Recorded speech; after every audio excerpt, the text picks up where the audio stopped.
Welcome back to the world of Aeternum. This is part 2 of the tips to prepare you on your journey in New World. This time we'll be focusing on the crafting and gathering side of things. Without further ado, let's go ahead and get started. First things first, in the last video I talked about how you would want to avoid going with musket as your first weapon because of the resource requirement for making ammunition. Probably the biggest part that makes this tough early on is the fire motes, or basically fire essence. I talked briefly about how you could farm this from Dragon Glory plants scattered around places like Amrine Temple located northeast of Windsward, but I'd like to go ahead and expand on that. For these you can actually find them in chests alongside being able to salvage them from fire staffs. One of the other cool parts about what you can do to get these is to salvage essence of a higher tier, which I'll expand more on in just a little bit. For water essence, you'll be using this for corrupted tinctures and other consumables if they haven't changed the recipes. You'll usually find these around rivers and lakes or waterfalls, alongside being able to find them in a chest. For the death essence and other elements, you'll find nodes around the map you can gather from just like water essence. The only other that you can get from salvaging magic staffs currently is the life essence. You'll get that from breaking down life staffs you find out in the world or craft. Now for the other side of salvaging resources, like I touched on a bit earlier, my most favorite thing about New World's salvage system is that you can break down refined materials to a lower tier.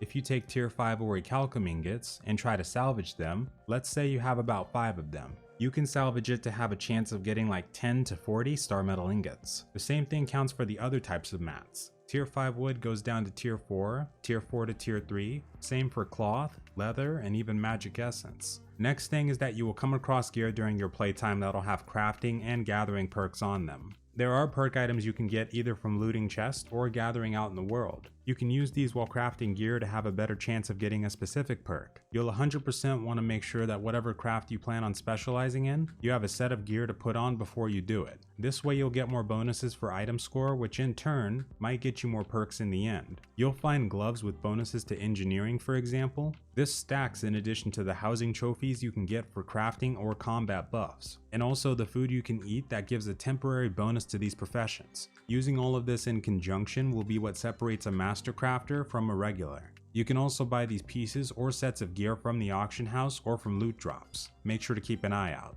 The next thing is, me personally, I would recommend waiting until at least level 40 or 50 to start gathering and crafting. The ability to use those max tier tools, wearing at least 2 to 3 extra satchel bags for extra inventory space, the fact that we have to wait for the workbenches to level up, and getting access to the highest level resources easier is a massive bonus. It can make a massive difference because not only do those max tier tools provide a massive cut down on your gather time, but also you're more likely to have crafting gear at this point, and you can buy the materials. New World also has secondary resources that are pretty much used in every refining recipe.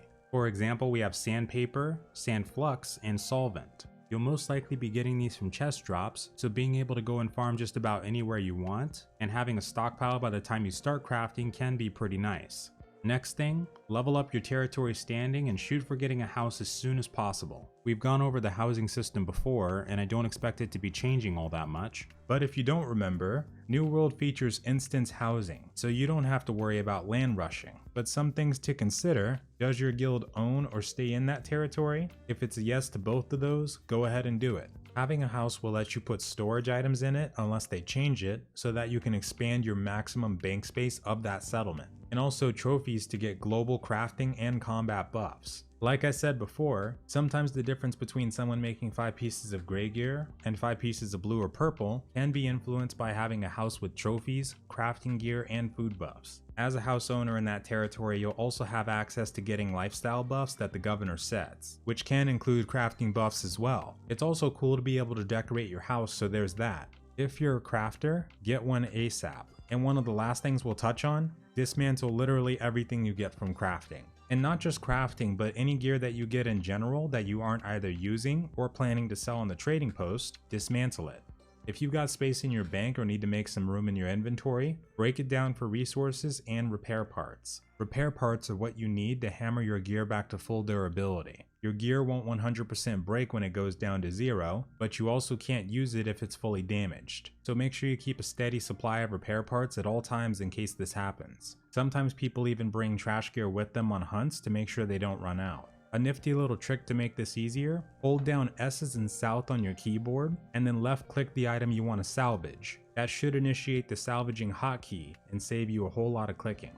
Last thing, let's talk about the different ways to level each profession. And this could honestly change by this time next year, but usually we would start off simple. Craft whatever costs the most materials or what's the easiest. So for weaponsmithing, it'd be like shields for low and easy resource costs, or warhammers for the high material cost, which translated to more experience. For engineering, it'd be arrows starting off. Then you could transition into either half bows, or for some people, ammunition for muskets if you have a lot of fire modes. There won't be a right or wrong way to do this per se, it's just going to depend on your situation. Same can be applied to cooking, jewel crafting, etc. And for alchemy, it'd be using herbs and water to make basic potions, up until you started getting a stash of magic essence that we talked about earlier.